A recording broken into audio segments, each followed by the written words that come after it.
예, 여러분 안녕하세요. 마제강TV입니다. 오늘부터 예고 드린 바대로 오염수 특집 한번 가보도록 하겠습니다. 오염수 참 심각하죠. 자, 오염수 이게 문제가 왜 됐느냐. 일본의 이제 지진, 쓰나미 뭐 이런 것들로 이제 원자로가 녹아내렸죠. 원자로가 이제 녹아내렸기 때문에 그 노심을 이제 냉각화 시키려고 그때 사용됐던 이 물이 탱크에 보관이 되는 건데 이제는 공간이 없다. 이게 근데 예전에 도쿄전력 직원이 인터뷰를 한 거를 보면은요, 하루에 이제 500톤 정도 최대 방류를 하겠다. 그리고 이제 다액종 제거 시설 설비로 처리가 된 것까지 합치면은 137만 정도인데, 이거를 기간을 좀 나누어서 한꺼번에 다 방류하지 않고 기간을 좀 나눠서 방류를 하겠다 이거죠. 이미 이게 지금 보관을 할 수 있는 그 한도치가 넘었기 때문에 공간이 없으니까 어쩔 수 없이 이제 방류를 해야 되겠다. 뭐 이런 입장인 건데, 여러분. 원전 사고가 난 직후에 동물들은 얼마나 많이 죽었겠습니까? 이 수많은 동물들, 그 당시에 죽었던 동물들, 병들었던 동물들, 이거 다 일본 정부에서 은폐하려고 했던 거예요.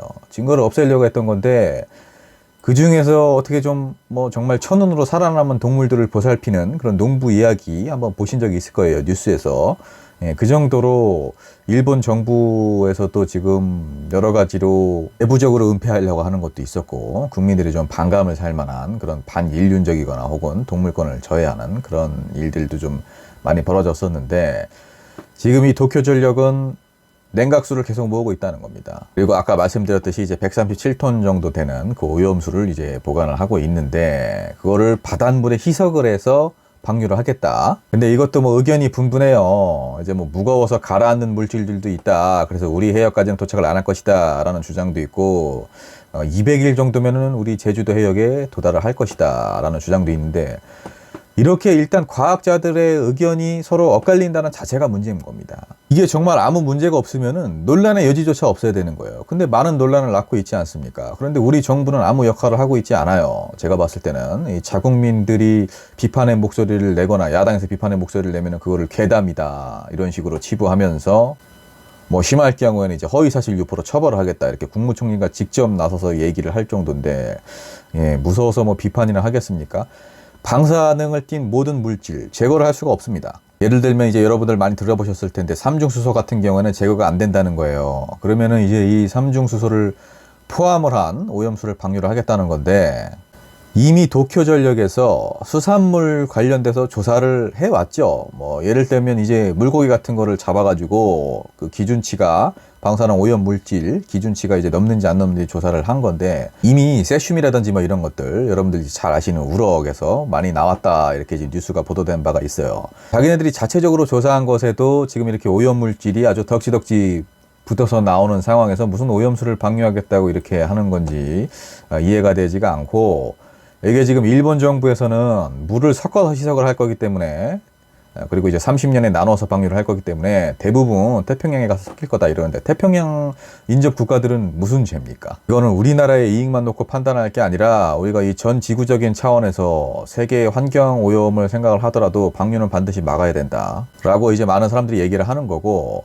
이 알프스라고 하죠. 다액종 제거 설비인데, 이게 이제 오염수를 바다에 방류를 하기 전에 방사성 물질을 제거하는 그런 설비죠. 근데 이제 아까 말씀드렸듯이 다 제거를 할 수가 없는 거고, 이 삼중수소 같은 경우에는 이 처리를 거쳐서 남는 건데, 지금 이거를 찬성하는 쪽 입장은 또 이런 입장이에요. 오염수 농도가, 일본 원전 오염수 농도가 이제 1리터당 1500베크렐인데, 이 베크렐이라는 건 이제 어떤 측정 수치죠. 방사성 물질들이 붕괴를 할 때 그 활동량이라고 생각을 하시면 되는데, 이게 얼마나 붕괴가 되는가 뭐 이런 건데, 이게 지금 세계보건기구 기준으로 했을 때는 식수 삼중수소 농도가 리터당 1만 베크렐입니다. 그러니까 1만 베크렐인 것도 마실 수가 있는 건데, 이게 1500베크렐이면은 우리가 기존에 마시던 양보다 훨씬 적은 거기 때문에 방류를 해도 우리가 얼마든지 마실 수까지 있는 그런 농도다. 뭐 이런 의미에서 이제 지난번에 뭐 그 초대를 했던 영국 교수인가요? 그분도 얘기를 한 것 같은데, 이걸 이제 국제원자력 기구도 동의를 한 거고요. 이게 문제는 이 오염수 처리를 성공을 할지 안 할지도 문제고, 제대로 이미 뭐 추후에 이제 제가 또 방송을 내보내겠지만, 이 오염수 처리 시설도 고장난 그런 정황들이 좀 발견이 됐었죠. 고장이 나지 않고 30년간 계속해서 운행이 된다? 24시간, 365일? 말도 안 되는 얘기예요. 지금 이 원자로도 제대로 관리를 못해가지고 이분들이 결국에 붕괴가 됐는데, 다액종 제거 설비를 30년간 단 1분 1초도 고장나지 않고 계속 운영을 할 수가 있다? 그런 능력이 일본에 있습니까? 그런 능력이 일본에 있다면 방류를 하지도 않겠죠. 눈 가리고 아웅을 하는 건데, 그리고 여러분, 이 방사성 물질들이 제거가 된다고 하더라도, 일부 제거가 된다고 하더라도 그 나머지 제거가 안 된 물질들이 우리 바다에 들어가서 어떤 작용을 일으킬지 어떻게 우리가 예측을 다 합니까? 과학자들도 그거는 온전히 예측을 할 수가 없어요. 30년 동안 해양 생태계는 얼마나 변화할 것이며, 해양에 떠돌아다니는 그런 물질들, 지구의 환경 상태, 이런 것들이 이제는 우리가 예측 불가할 정도로 계속해서 변화하고 있는 상황에서 이런 오염 물질들을 바다에 섞어버리면 무슨 일이 일어날 줄 압니까? 불안해서 어떻게 살 수가 있겠습니까?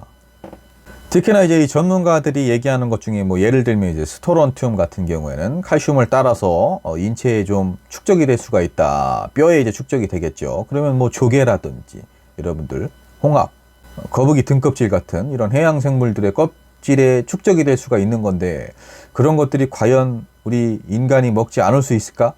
인간에게 어떤 영향도 미치지 않을 수 있을까? 장담을 할 수가 없다는 얘기죠. 이렇게 되다 보면은 조금씩 우리 신체에도 축적이 되겠죠. 세포에 이제 축적이 될 텐데, 과연 그 축적되는 양이 우리가 우려하지 않을 만한 양으로 계속해서 유지가 되겠는가? 이거를 누가 장담을 하겠습니까?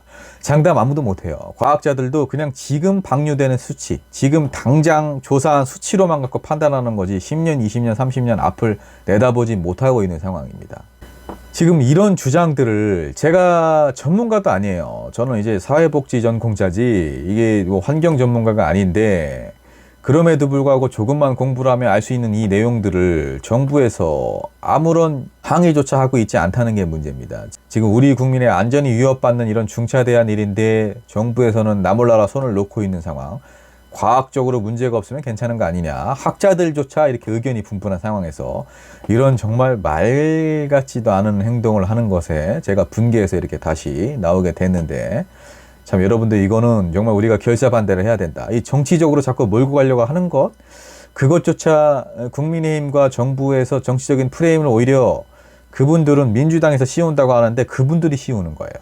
이거는 정치적인 것과 아무 관련이 없습니다. 정치적으로 민주당을 지지하니까 반대를 해야 된다? 그게 아니에요. 이거는 지금 우리 생명이 달린 일입니다. 대한민국 국민이라면은 국민의힘을 지지하건 하지 않건, 윤석열 대통령을 지지하건 지지하지 않건 그거랑은 관련이 없어요. 그냥 무조건 반대를 해야 되는 거예요, 이거는. 자, 일단 첫 번째 영상 정리를 해드리면은, 일본은 이미 이 원전 사고 직후에 병이 들었거나 죽은 동물들을 은폐하려고 했다.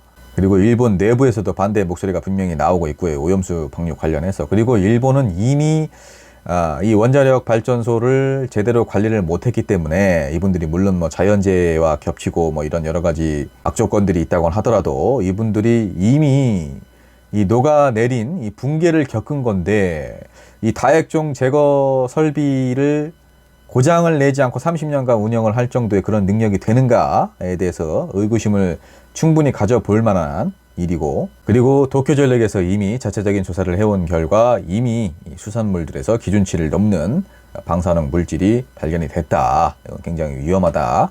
마지막으로 이 방사능 물질들이 다액종 제거 설비를 거친다고 하더라도 온전히 다 희석이 되지 않고, 그렇게 되면은 희석이 되지 않은 그런 물질들은 바닷속에 들어가서 어떤 작용을 일으킬지, 해양 생태계에 어떤 악영향을 미칠지, 그리고 우리 신체에 어떻게 축적될지 아무도 예측할 수가 없다. 더군다나 10년, 20년, 30년까지 내다보는 것은 더더욱 불가능하다. 이렇게 정리를 좀 할 수가 있겠습니다. 여러분들, 이게 이제 용어 같은 것들이 좀 생소하실 수 있어요. 저도 이제 굉장히 생소한데, 뭐 스토론튬, 세슘, 삼중수소, 뭐 다액종 제거 설비, 이런 것들이 이제 어려울 수가 있는데, 뭐 스토론튬이나 세슘 이런 것들은 이제 그 방사능 물질들을 얘기는 하는 거고요. 오염 물질, 즉 안 좋은 물질들, 우리 인체에 유해를 가할 수 있는 물질들을 얘기하는 거고, 다액종 제거 설비 이런 것들은 이제 그런 물질들을 희석시킬 수 있는 장치라는 거죠. 그런데 이제 그 장치가 고장날지 안 날지 모르는 거고, 이미 고장난 정황도 발견이 됐다. 이렇게 이해를 좀 하시면 될 것 같습니다. 그래서 우리 바다에 방류라는 것은